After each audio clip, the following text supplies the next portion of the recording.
Doctors, what's your most shocking? I thought nothing could surprise me anymore. Story 1. A man came in with half his body completely frozen. As a healthcare worker, I thought I had seen it all, until we admitted an elderly man during the dead of winter. What shocked us wasn't just the condition he arrived in, it was the complete and tragic picture of his suffering. His legs, from the mid-thigh down, were truly frozen, ice blocks, not just frostbite.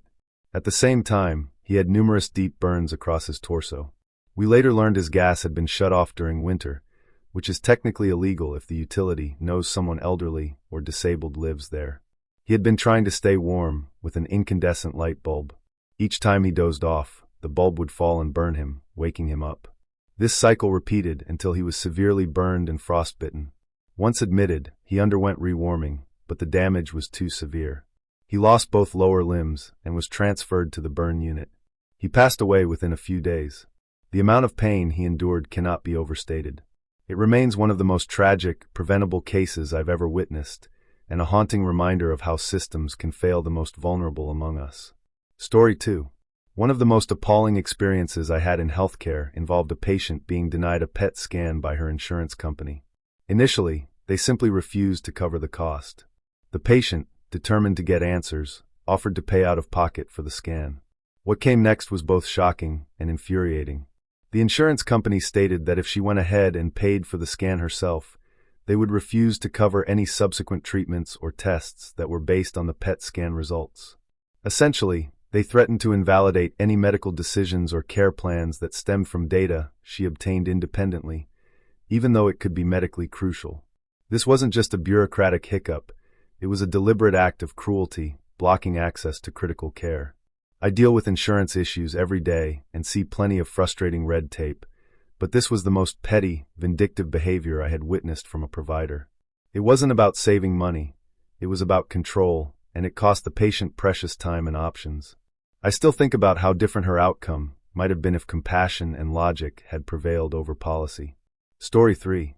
A man kept being admitted to our unit for aspiration pneumonia, which puzzled us given he had a tracheostomy and a PEG feeding tube. He wasn't supposed to be eating or drinking orally, so the recurring aspirations didn't make sense. Every few weeks, his condition would deteriorate, and each time we ran tests and checked his tubes, but everything appeared to be functioning.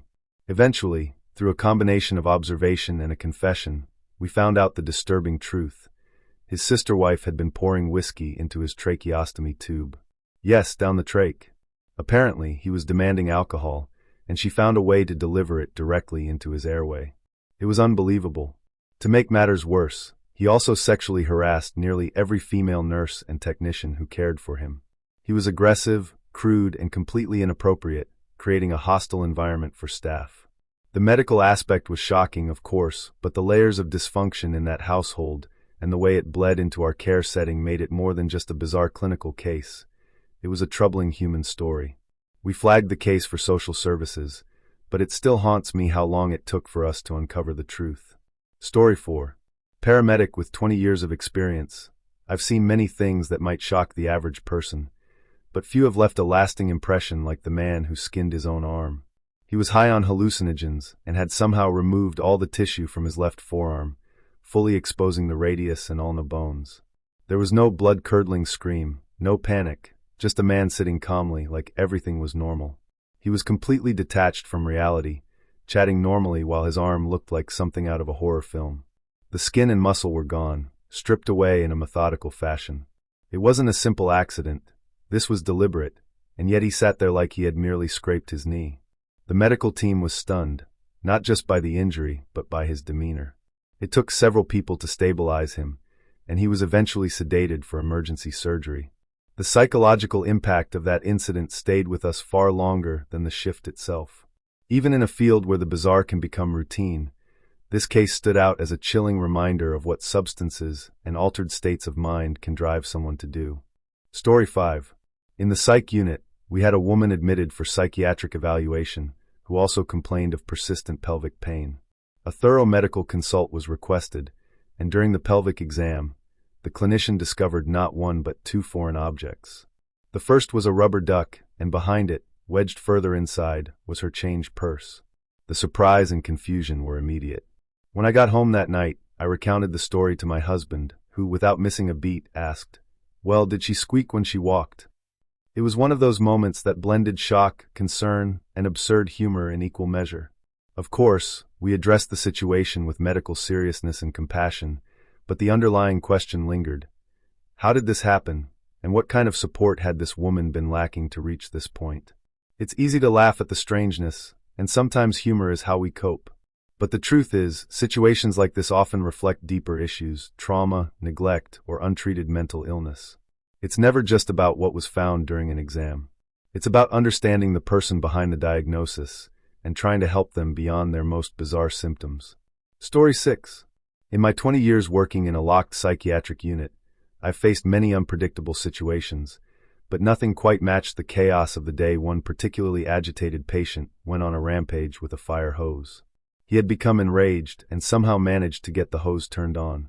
For the next 30 minutes, he systematically aimed it at computers, monitors, and anything or anyone in sight. Water sprayed everywhere, and the force of it made hiding under desks the only safe option for many staff members. We were on lockdown, and external help was slow to arrive. The unit flooded, rendering several rooms unusable for days. The patient showed no signs of calming down, and the fear among staff was real. While we are trained in de-escalation and crisis response, this situation exceeded anything we had rehearsed. It was surreal, almost cinematic in its destruction. When help finally arrived, the damage had already been done. It was one of the most intense and bizarre incidents of my career. Even among the many unpredictable events that come with psychiatric care, this one remains unforgettable for its sheer scale and strangeness. Story 7. During my early days in emergency care, I learned quickly that babies don't always wait for perfect timing. One case that sticks with me was a woman who didn't speak English and arrived at the ER visibly distressed. She was very pregnant and screaming, and we kept trying to calm her, instructing her to breathe, assuming we had time. But we didn't. In a single blink of an eye moment, a baby popped out, right into her blue sweatpants. It was as sudden as flipping a switch. We quickly cut open her pants, and there she was, a healthy baby girl, completely unexpected and yet perfectly timed for chaos. Despite the urgency and confusion, everyone sprang into action.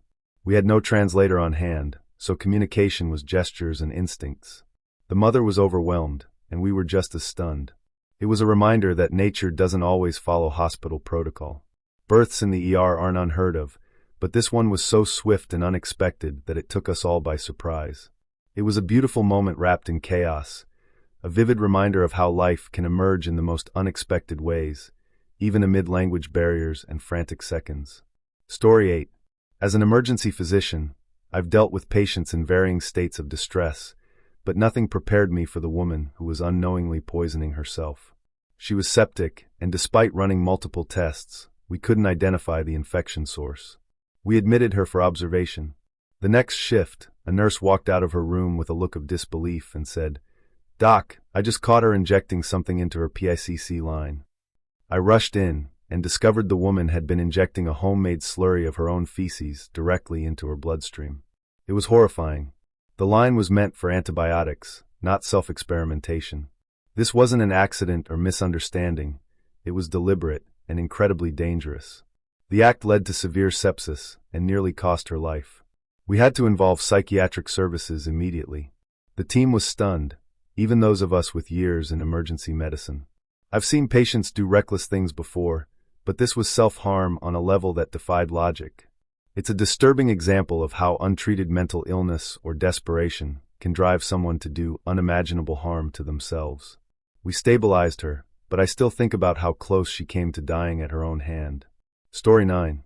As a psychiatrist, I've worked with many heartbreaking cases, but one child's story haunts me to this day. A 6-year-old boy with behavioral problems had been working with a therapist and recently had a breakthrough. He confessed that he felt unloved and just wanted more affection from his mother. During our next appointment, I gently shared this revelation with her. She sat next to him, barely looked up from her phone, and said, "Okay." Then she went right back to scrolling. The boy looked at her, hoping for some response, but there was none. It broke my heart into a million pieces. I've worked with people diagnosed with psychopathy, sociopathy, and various mental illnesses, but nothing quite prepared me for the chill of a parent ignoring a child's plea for love, especially when it was laid bare so vulnerably. That moment wasn't just sad, it was formative. It reminded me how emotional neglect, especially in early childhood, can shape a person's entire future. This wasn't a dramatic case with violence or chaos. It was far worse in its quiet devastation. Love withheld is as damaging as abuse given. That boy wasn't just seeking attention. He was begging for connection. Story 10. Years ago, we admitted a man who had been found unresponsive in a dirt pile. He was believed to be homeless and had an unknown amount of downtime before someone found him. He kept complaining about ear pain. At first, we assumed it might be an ear infection or some debris. But as we examined him, we discovered live maggots crawling inside his ears. The sight was disturbing, but more than that was what it implied. This man had been lying there long enough for flies to lay eggs and for them to hatch. It was a stark, stomach-turning reminder of what neglect and homelessness can lead to. He was alert enough to answer some questions and seemed confused but not completely disconnected. The treatment was straightforward: cleaning, antibiotics, and monitoring, but the emotional impact lingered. In medical care, you expect to deal with pain, wounds, infections. But nothing quite prepares you for witnessing the physical evidence of someone being left uncared for so long. It's not just unhygienic, it's dehumanizing. I often think about that man. Not just the maggots, but the circumstances that led to them. No one should ever be left in such a state. Story 11. One of the most heartbreaking cases I encountered wasn't about a dramatic injury. It was about what wasn't said. We admitted an elderly woman from a nursing home for a completely unrelated medical issue. However, when she arrived, she was covered in severe bruises that had no clear medical explanation. These injuries didn't correspond to her diagnosis, and they raised red flags. As staff, we're trained to look beyond the charts, and this situation screamed of abuse or neglect. We quietly documented everything, and suspicions grew stronger when nursing home employees were caught sneaking into the hospital unit to take pictures of the patient. It was a bizarre and disturbing move that only reinforced our concerns. While we followed protocol and reported the incident, situations like this are frustrating because the system doesn't always provide immediate justice. The woman herself was nonverbal and frail, unable to advocate for herself. We tried to be her voice. That case stuck with me, not just because of the bruises, but because of the silence. Story 12. As part of hospital security, I'm used to strange scenarios, but one particular night stands out. Police brought in a man who had been shot in the head. Specifically, a bullet had pierced his temple. You'd expect someone with such an injury to be unconscious, hysterical, or at least in visible distress. But this guy, he was calmly scrolling through his phone like he'd just walked in for a checkup. Blood still crusted near the wound, he appeared unfazed. The officers were treating it seriously, but he didn't seem to grasp the gravity of his condition. At first, I thought maybe they had it wrong, maybe it was a graze or a superficial wound. But no, imaging confirmed a bullet had lodged inside his skull. It was surreal. I've seen people lose their minds over sprained ankles, and here was someone with an actual bullet in his brain, acting like he was waiting for takeout. He eventually deteriorated and required immediate intervention. We never found out the full story behind how or why he was shot, but I'll never forget how normal he looked, until the truth caught up to his body. Story 13. This happened during a night shift in the ICU. A woman had been admitted with a bowel obstruction and was scheduled for surgery. She'd been uncomfortable but stable, monitored closely for any serious changes. In the middle of the night, alarms went off and we raced across the unit toward her bed. Before we could even reach her, she had climbed out of bed and squatted in the room. Right there, she passed the largest, most horrifying mass of feces any of us had ever seen. It was massive, almost otherworldly, and the smell was indescribable. Yet after she was done, she straightened up and calmly said, "I feel better." And she did look better. Her vital signs stabilized, her pain levels dropped, and the scheduled surgery was canceled. The doctors quickly performed a rectal repair instead, but the emergency had passed. It sounds almost comical now, but at the time, it was chaos mixed with disbelief. We had expected a surgical emergency, and instead witnessed a spontaneous, grotesque resolution. Story 14. Psychiatric care can bring you face to face with some of the most extreme human suffering, and one patient remains etched in my memory. He was a severely psychotic man who, in a state of complete delusion, shoved both of his hands inside his body and then smeared feces into his own eyes. It was horrifying, not just the act itself, but the state of mind he had to be in to do that. There was no reasoning, no awareness of pain or consequences. He was completely lost in his own mind. It took multiple staff members to safely manage him, and even then, it was emotionally draining. As a psychiatrist, I've seen a wide range of behaviors, but this was one of the most disturbing. What made it worse was knowing that this wasn't simply a one-time episode. This was someone's daily reality. He wasn't just having a bad day. He was deeply unwell, and the system had let him down long before he ever arrived to us. We worked to stabilize him, but his condition was one that would require lifelong care. Story 15. We had a middle-aged man brought into the ER by his brother. The concern? He wasn't acting like himself. He was just sitting in his recliner, watching TV, barely talking or interacting with anyone. He could walk, he could respond, but something was off. At first glance, it seemed like a mental health or neurological issue. But when the CT scans came back, the radiologist gave a chilling explanation. He's got a bullet inside him. None of us expected that. Somehow, he had been shot, likely by a stray bullet, and didn't even know it. There was no external bleeding, no clear entry wound visible. The bullet had entered cleanly and lodged deep inside him. Unfortunately, the delay in discovering it meant there was little we could do. His condition worsened quickly, and he passed shortly after the diagnosis. It still baffles me how he was able to function at all. Story 16.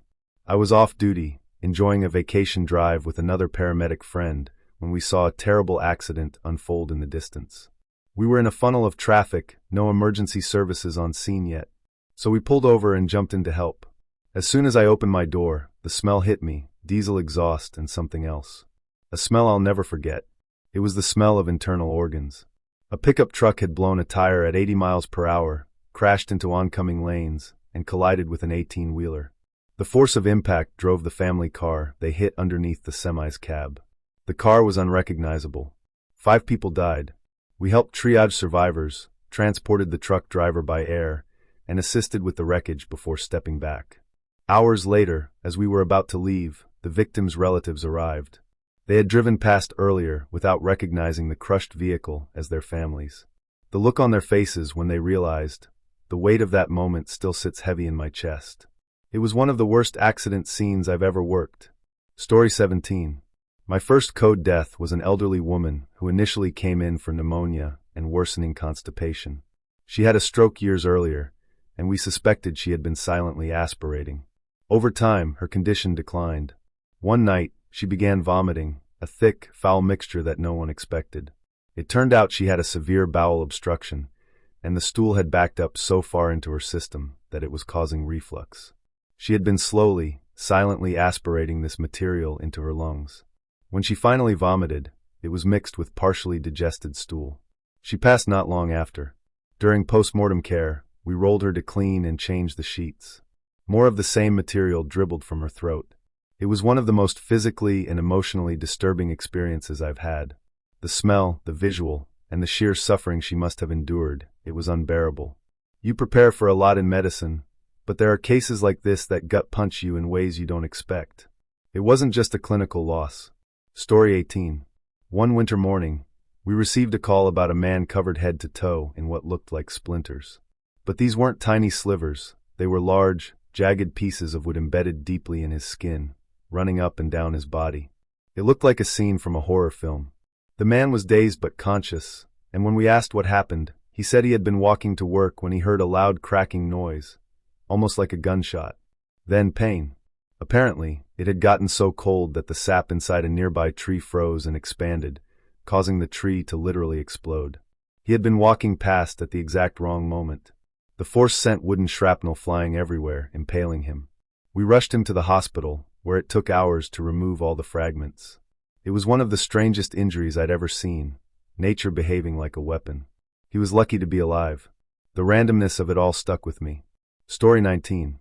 In our ICU, we had 2 patients admitted under very different circumstances, but their stories were intimately connected. One was a woman who had been attacked by her ex-boyfriend. He tried to force her to drink bleach. She survived, barely, and was stabilized. The second patient? The ex-boyfriend himself. After the attack, he attempted to consume the rest of the bleach in a failed attempt to end his life.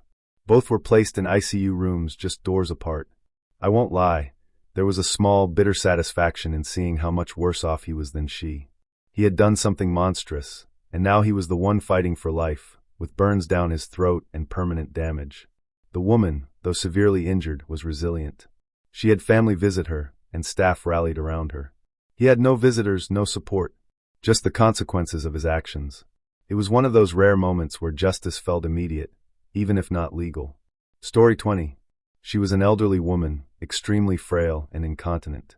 Her family, overwhelmed and possibly uncaring, decided to clean her by placing her in an empty bathtub, naked, alone. But then they left her there. For days. When she finally arrived at the hospital, she was emaciated, dehydrated, and covered in open sores.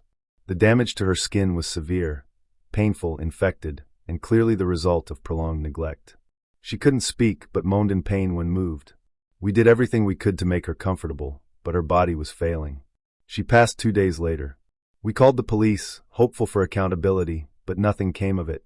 Her husband, who was supposed to be her caretaker, was deemed too old to be held responsible. The injustice of it all was overwhelming. This wasn't just medical neglect. It was human cruelty hidden behind excuses and age. I've seen many patients pass peacefully, surrounded by care. This wasn't that. This was a woman discarded like she didn't matter. And while the law may have let her family walk away, we in the hospital didn't forget. Story 21. Late one night, a man in his 40s came into the ER walking carefully and looking extremely uncomfortable. He quietly admitted that he had inserted a travel-sized deodorant canister into his, lower region, and now it was stuck. It was meant to be a bit of solo exploration gone adventurous, but things took a wrong turn when the can flipped inside and wouldn't come out. An X-ray confirmed it was lodged cap first. We tried everything: gloves, lubricant, positioning, but nothing worked. Eventually, surgery was called in. With sedation and care, the item was safely removed. As we wheeled him to recovery, he sheepishly asked, "Do you think I can keep it, as a reminder?" We didn't answer, but we did share a look. A week later, a thank you card arrived from him with a cartoon of a can and the words, "Freshness should come with a warning label." It was one of those rare cases where humor, humility, and medicine all collided. No judgment, just another reminder that curiosity, while natural, sometimes needs a little caution. Story 22. A young couple in their 20s came in one evening, visibly embarrassed but clearly in distress. The man was clutching a towel to his lap, walking with small, cautious steps. After a bit of encouragement, they explained they had been experimenting with intimacy and decided to use zip ties, not around wrists, but around more delicate areas. Unfortunately, when things got too tight, they realized they didn't have scissors handy. By the time they reached the ER, the color was fading in places it definitely shouldn't. We tried cutters, shears, and ice packs, but the situation required bolt cutters from the orthopedic department. With precision and a lot of tension in the room, we freed him. Color returned, circulation resumed, and so did his sense of humor. "We're sticking to scarves from now on," he said. We smiled and handed them a discharge sheet and a gentle reminder. When trying something new, safety should come first. It ended well, but it could have gone very differently. The lesson? Use tools that come with instructions, or maybe just try a board game next time. Story 23. A man in his early 30s walked into the ER, one leg bandaged and bleeding lightly. He claimed to have slipped while cleaning, but something about his tone made us skeptical. With a little patience, he finally admitted the real story. He had used a vacuum cleaner in a way it was never meant to be used. He'd heard about it online and decided to try it. Unfortunately, the suction pulled too hard, and when he panicked and pulled away, the plastic edge cut into his thigh. We cleaned and stitched the wound, and he left with a bit more humility than when he arrived. The nurse gave him a pamphlet on responsible self-care and said, "Maybe just stick to a book next time." He laughed, albeit nervously. It wasn't the worst injury we'd seen that week, but it was certainly one of the most avoidable. Curiosity's natural, but machinery with sharp edges and spinning parts should never be part of that equation. He left with a bandage, and hopefully a new appreciation for common sense. Story 24. A man in his mid-50s shuffled into the ER with a sweatshirt awkwardly draped over his lap. He whispered that he had a metal ring stuck around his private area, and that it had been there for hours. Trying to be discreet, he had used a plumbing ring from a home improvement store as a gift to himself. At first, it fit fine, but swelling made it impossible to remove. We tried lubricant, ice, and elevation, but nothing worked. Eventually, the orthopedic team brought in a handheld saw used for casts, and with a lot of caution we cut the ring off. No tissue damage, thankfully, but he was lucky. As he got dressed, he sighed and said, "So, I guess I'm not going to the hardware store for that kind of thing again." We nodded in agreement. It's always surprising what people will try in private, but we're here to help, not judge. Still, if it's not specifically made to go on the body, maybe skip it. Or at least don't leave it on for 8 hours, and then go grocery shopping first. Story 25. A woman in her late 30s came in complaining of intense lower abdominal cramps. She looked pale and uncomfortable, but nothing seemed obviously wrong on initial exam. That changed during a pelvic check. The OBGYN paused and, with a grimace, removed a very old tampon, discolored, dry, and unmistakably forgotten. It had likely been there for weeks. She gasped, horrified. "I thought I was just missing one," she said. She'd been blaming the smell on her laundry detergent. Luckily, she wasn't in toxic shock, but we started her on antibiotics and fluids. She was embarrassed but grateful. We reassured her that while it's more common than people think, it's still a good idea to track these things. Before she left, she asked, "Should I tell my friends?" We said, "Only the ones you really trust." It was a gentle reminder that small mistakes can lead to big discomfort. She left healthier, and probably with a new calendar app reminder for next time. Story 26. We had a young man come in holding his pants like his life depended on it. He was in pain, sweating, and clearly panicking. He admitted to taking multiple over-the-counter performance pills and washing them down with tequila. Now, several hours later, he had an extremely painful, persistent problem in his lower half. We diagnosed him with priapism, a condition where blood gets trapped and won't circulate properly. It needed immediate intervention. The treatment? A needle. Into the area. When we explained the procedure, his face lost all color.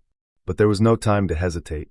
The doctor performed the aspiration, and after a short eternity, things returned to normal. "Lesson learned," he muttered. We handed him a discharge sheet, and one of the nurses added, "Next time, just stick with dinner and a movie." It was a painful but preventable incident, and another reminder that more isn't always better, especially when it comes to supplements and alcohol. Story 27. A couple came in covered in hives and scratching furiously.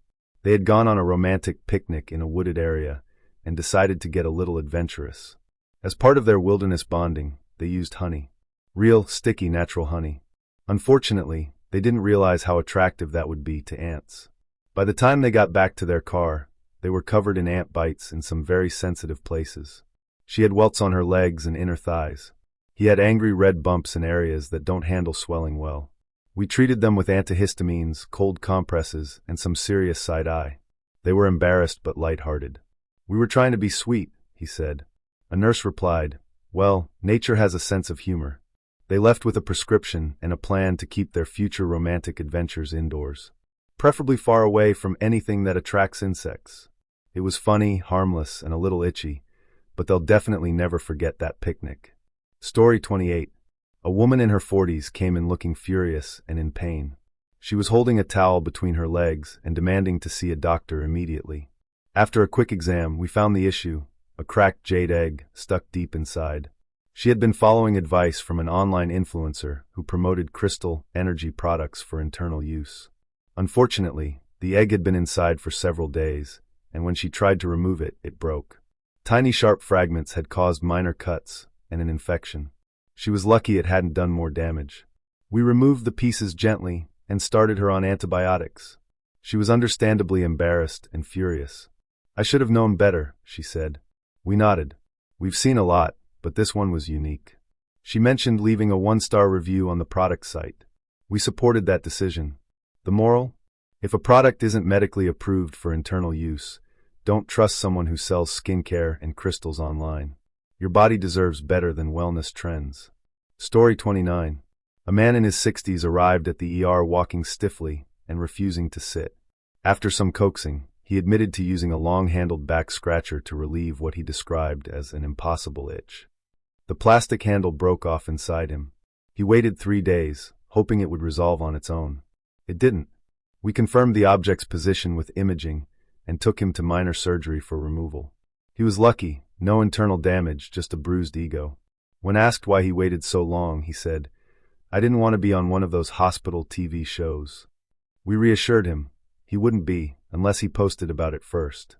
After recovery, he thanked us. One nurse patted him on the shoulder and said, "Next time, just ask someone to scratch your back." He laughed, and so did we. Accidents happen. But if it breaks off inside you, don't wait. Come in. We've seen stranger. Story 30. A woman in her 30s came in, looking both uncomfortable and oddly determined. She said she had been using pelvic floor weights, small metal spheres designed to strengthen muscles, but this time, she'd removed the retrieval string to see if she could level up. Unfortunately, the weights didn't want to come out. She tried squatting, jumping, and even coughing. Nothing worked. We attempted removal gently, but they were wedged in tight. Eventually, with the help of OB tools and a lot of patience, we got them out. She looked relieved, then disappointed. "I was so close to a personal record," she said with a grin. We advised her to use the string next time. She laughed and said, "Fine, I'll read the instructions." We handed her a pamphlet and a high five. It was one of those light-hearted moments that reminds you, people are curious, strong-willed, and occasionally stuck. Literally. Story 31. We had a man come in around 3 a.m. with a very odd complaint. "I lost something important inside." Naturally, this piqued our curiosity. He finally confessed he had been experimenting with hands-free fun and had used a vibrating toy with a remote control. Unfortunately, the remote died mid-use, and the toy didn't. Worse, it had no retrieval cord. He thought he could push it out. He was wrong. We did an X-ray, and there it was proudly glowing, figuratively speaking, in his lower abdomen. He was mortified. We sedated him, used some gentle tools, and successfully extracted it, still vibrating. The nurse clicked it off with the remote, which had mysteriously come back to life. "Figures it works now," the patient muttered. We gave him some aftercare instructions and a brochure on safe practices. Before he left, he asked, "So, do I still get to keep it?" We said, "Only if it signs a lease." It was a classic case of curiosity meeting poor planning. Nothing permanently damaged, except maybe his dignity. But to his credit, he laughed it off and said, "Next time, I'll read the manual first." Stethoscope Story 32. A man in his early 50s came in with a complaint that made everyone in triage pause. "I think I broke my backside." Upon further questioning, he explained that he had been on a date that went better than expected. He and his partner decided to try out a new swing they'd recently installed. Yes, that kind of swing. The problem? It wasn't installed correctly. Just as things got moving, the ceiling anchor gave way, and he slammed down hard, tailbone first, onto a wooden coffee table. X-rays showed a fractured coccyx and some bruised pride. While explaining what happened, he kept saying, "It was supposed to be romantic." We reassured him that he wasn't the first to get sidelined by furniture. He was given pain medication, a cushion, and a referral to ortho. As he was discharged, he said, "We're switching to yoga mats." Good call. These things happen more often than people think. You plan a fun night, forget the physics, and end up in the ER. The takeaway: if you're going to install anything involving suspension, read the instructions or call a professional. Story 33. A young man came in late one night with an odd request. "I need you to remove something from my ear." We figured it was a bug, a bead, maybe a headphone tip. But after a brief look, the doctor backed up and said, "You said what's in your ear?" Turns out, he had inserted a gummy bear. Not just any gummy bear, a whole handful, one at a time, because it felt squishy and relaxing. He was attempting some kind of DIY ear massage. Over half had melted. The rest had hardened. The result? A sticky, sugary, semi-solid mess fused to his ear canal. He genuinely thought it would help his tension headaches. It didn't. We spent nearly an hour irrigating, softening, and extracting gummy residue. Afterward, he looked embarrassed but thankful. "I guess I should have just taken a nap," he said. We agreed. The human body wasn't made for candy storage. He went home with a clean ear canal and a warning. If it belongs in a lunchbox, it probably doesn't belong in your ear. At least not without a wrapper. Story 34. We once had a woman come in with severe lower back pain. She limped into the ER holding her side and said, "I think I pulled something during Pilates." That didn't raise any red flags until imaging revealed a small, dense object lodged deep in her gluteal region. When questioned gently, she admitted she had been using a small household massager, one that wasn't meant for that area. It had no base or string. She lost grip, and it disappeared. She panicked and tried to get it out with kitchen tongs, which only made it worse. At that point, she gave up and came to us. We took her to minor surgery and removed the item. No permanent damage, just bruising and embarrassment. Before she left, she said, "I just wanted to relax, and now I owe $400. We couldn't argue with that. It's a common mistake, using objects not designed for the body. We always advise, if it doesn't have a flared base or retrieval option, don't insert it." She nodded, thanked us, and said, "From now on, I'm sticking to candles, and I mean scented ones." Story 35. One evening, a man came into the ER carrying a gym bag and wincing as he sat down. He was wearing loose shorts and had a pained look on his face. When asked what happened, he said he had been trying to set a new personal record. Initially, we thought it was a pulled muscle, but when we examined him, we discovered his situation was much more delicate. He had attempted to lift a heavy barbell while naked in his home gym. Yes, naked, and during the lift, the bar slipped. It landed squarely on his groin. He had significant swelling, bruising, and one testicle had doubled in size.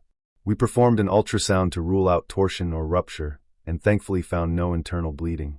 Ice, pain relief, and a lot of rest were prescribed. As he left, he said, "Lesson learned, workout clothes exist for a reason." We agreed. It was a reminder that home workouts are great, but maybe keep the shorts on. Nobody wants to explain a barbell injury to their urologist. Story 36. A college student walked into the ER looking miserable. He was hunched over, holding his stomach and sweating profusely. He insisted he hadn't eaten anything strange, just a few gummy vitamins. After some questioning, he admitted he had misunderstood the label and thought the daily dose was one handful, not one gummy. He had eaten an entire bottle, about 60 multivitamin gummies, in one sitting because they tasted good. Blood work revealed elevated levels of several fat-soluble vitamins, especially vitamin A, which can cause nausea, dizziness, and liver strain in excess. We gave him fluids, monitored him for a few hours, and fortunately, he didn't need further treatment. As he left, we handed him a nutrition pamphlet. "So not candy?" he asked. "Not candy," we confirmed. He nodded solemnly. In his defense, they do look and taste like treats. But it was a good reminder. Just because something tastes sweet doesn't mean it's safe in bulk. His liver forgave him, eventually. But I bet he'll never snack on vitamins again. Story 37. A man in his late 20s came in, red-faced and limping. He wouldn't say what was wrong until we got him behind a curtain. Then he whispered, "I think I bruised my tail." He had been trying to impress his date with what he called bedroom acrobatics. Long story short, he attempted a backflip off the dresser onto the bed. He missed, landed hard on the floor, tailbone first. X-rays showed a nasty coccyx bruise and mild compression in his lower spine. Painful but not surgical. We gave him medication, a donut cushion, and a week off work. He kept saying, "It was supposed to be romantic." We nodded sympathetically. "Maybe next time, start with dinner and work up to gymnastics." He laughed through the pain. These things happen more than people think. Big plans, big gestures, and gravity ruins everything. The good news? He recovered just fine. The bad news? His date saw the whole fall and never texted back. Some lessons hurt more than others. Story 38. We once had an older gentleman come in with what he called a minor situation. He had been trying to tidy up down there and used hair removal cream, meant for legs. He didn't read the label carefully and slathered it generously across very sensitive areas. Within minutes, the burning started. He panicked, jumped in the shower, but it was too late. By the time he arrived, he was red, raw, and extremely uncomfortable. We treated the chemical burn with cool compresses, topical ointment, and some very gentle care. As we worked, he winced and muttered, "It said silky smooth, I didn't think it meant scorched." We advised against using any creams not specifically designed for sensitive skin. He nodded quickly. Before he left, he asked, "Will it grow back the same?" We told him probably, but he might want to skip the beach for a few weeks. He left with a new respect for reading instructions and a very cautious walk. Let that be a lesson to all. When it comes to grooming, be careful what you trust from the clearance aisle. Story 39. A woman in her 60s came in with sudden dizziness and nausea. At first, we suspected a stroke or inner ear issue. But when we checked her blood pressure, it was dangerously low. Her son mentioned she had taken something to help her sleep. Turns out, she had accidentally taken a full tablet of her husband's prescription, a strong medication used for certain neurological conditions. She thought it was melatonin. It wasn't. She'd been confused by the similar-looking bottles. After 4 fluids and monitoring, she stabilized. We educated the family on labeling, and separating medications. She was embarrassed but grateful. "I just wanted a nap," she said. We smiled and handed her a pill organizer. It was a simple mistake with serious consequences. These cases are more common than people think, especially among older adults or those juggling multiple prescriptions. She recovered fully, but I'm sure every bottle in that house now has a bold label and a new home. Sometimes the scariest symptoms come from the simplest mix-ups. Story 40. A teen boy came into pediatrics, escorted by his mom, walking strangely and refusing to sit down. After a bit of privacy, he admitted he had used a decorative candle. As an experiment, it got stuck. He tried to remove it with a coat hanger, which only made things worse. His mom had no idea what happened. He just said he fell on something. Imaging confirmed it. A small, conical wax candle lodged in his lower digestive tract. We took him to minor surgery and removed it safely. No serious damage, but plenty of embarrassment. Afterward, he asked if we would tell his mom. With a straight face, the attending said, "We'll say you fell. Just maybe not on another candle." He nodded, mortified. These cases are delicate, no pun intended. We treat with care, privacy, and a bit of humor. And while it's easy to judge, everyone makes mistakes. Some just happen to involve home decor. He left walking normally, and hopefully learned a valuable lesson. If something isn't made for internal use, don't use it that way. Story 41. He limped through the ER entrance just after midnight with a gait that screamed, "I did something I regret." I brought him to triage, and when I asked what happened, he leaned in and whispered, "I think I pulled something personal." That's always a sign things are about to get interesting. After some careful questioning, he admitted he'd been living out a cowboy fantasy with his partner. There was a saddle attached to a dining chair and a ceiling rope rigged for dramatic mounting. Unfortunately, the ceiling hook gave out mid-performance, and he landed tailbone first on a wooden stirrup. The fall knocked the wind out of him and sent him straight to us. X-rays confirmed a sprain and bruising, nothing broken, just deeply bruised pride. While prepping his discharge papers, he muttered, "I think next time I'll just role-play as a ranch hand." We gave him a soft cushion and a subtle thumbs up. Honestly, we've treated worse. At least he had the confidence to own up to it. The moral? Test your equipment before you try to ride it. Story 42. She came in clutching a towel to her chest, clearly in pain and trying to avoid eye contact. "It burns," she said. I brought her back and gently asked what caused the injury. She seemed torn between laughing and crying. Eventually, she admitted she had tried a nipple waxing treatment she found on social media. But instead of proper wax, she melted a scented candle. The wax cooled too fast and stuck tight. When she tried to peel it off, the skin came with it. The area was bright red and raw, definitely a first-degree burn, possibly deeper in spots. We applied cool compresses, burn ointment, and gave her a prescription for topical pain relief. As I worked, she kept muttering, "It said natural wax." I smiled gently and said, "Even natural things can still hurt." Before she left, I gave her a printout on safe skincare and firmly suggested she avoid any beauty routine involving open flames. She nodded, mortified but grateful. Story 43. I knew something was off as soon as he walked in, legs wide, face tense, trying to act casual. "I think I bruised myself," he said. "Where?" I asked. "Down there," he whispered. Turns out he'd taken a massage gun, yes, one of those high-powered, percussion-style ones, and decided to experiment with it in a very private area. The result? A direct hit to the most sensitive part of his anatomy. He lost control of the device, and it gave him a few solid thumps before he could shut it off. We examined him to rule out more serious trauma. Fortunately, no rupture or hematoma, just bright bruising and swelling. As we applied ice, he sighed and said, "It was supposed to feel good." I nodded. Curiosity's common, but a massage gun is not the tool for that job.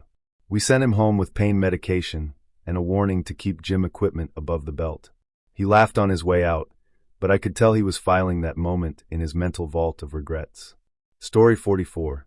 They came in giggling, but he was also holding a towel to his lap and walking like he'd just lost a bet. I brought them back and asked what happened. He looked at his partner, then at the floor, then finally mumbled, "We tried using an ice mold as a ring." Turns out, they'd frozen water in a novelty mold shaped like a ring, slipped it on during an intimate moment, and things went downhill from there. The ice cracked mid-use, and a sharp shard gave him a small but painful cut in a very sensitive place. We cleaned the area, confirmed it was superficial, and dressed the wound. He was lucky, it could have been worse. As I applied ointment, his partner asked, "Can we keep the mold?" I told them, "Only if you promise not to wear it." They laughed nervously. Story 45. She arrived looking both panicked and mortified. Once we got her into a private room, she explained that she had used an electric toothbrush for other purposes. She said it slipped and was now completely inside her, and still buzzing. The X-ray confirmed it, lodged at the top of the vaginal canal, just out of reach. With some careful maneuvering and a lot of lubrication, we were able to retrieve it, still humming like a tiny judgmental engine. As we handed it back to her in a biohazard bag, she covered her face and said, "I'm never brushing my teeth again." I reassured her we've seen worse. Honestly, this wasn't the first time a hygiene product went rogue. After checking for trauma, none thankfully, we discharged her with care instructions and a suggestion to invest in safer alternatives. Before she left, she asked if she should throw it away. "Definitely," I said, "and maybe get one with an off switch next time." She managed a weak smile.